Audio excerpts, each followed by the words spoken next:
En bordure de Loire, elle est là qui vous tend les bras, la boîte à lire. Et Brigitte ne s'en prive pas. Voilà, le pullover rouge J.P. Robin. Je ne l'ai pas lu, ça va m'intéresser. Donc ça c'est un nouveau. Il y a un peu de tout, il y a des romans. Un peu de tout en effet, des livres à partager, en accès libre qui plus est. L'idée de ces boîtes n'est pas nouvelle.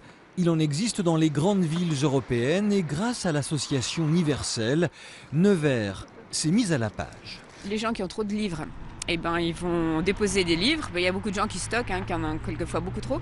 Et c'est fait pour que les livres circulent. On le prend et on peut le garder et on peut ne jamais le ramener. Ou alors on le ramène, mais dans un mois, ou on en amène un autre à la place. Enfin, c'est vraiment pour des gens justement qui ne sont pas des lecteurs très rapides. Après 2 boîtes à lire en 2015, Nevers en inaugure 2 autres en ce début d'année, comme ici dans le quartier populaire des Courlis. Une boîte à lire, fenêtre ouverte sur la culture, un lien social aussi entre les habitants.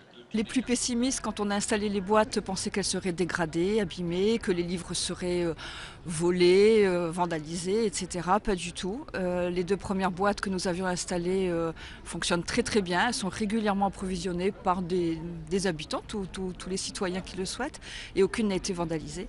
Donc je pense que c'est vraiment un bel exemple de partage de la culture dans un esprit de vivre ensemble et de citoyenneté. La boîte à lire, une idée de plus en plus copiée.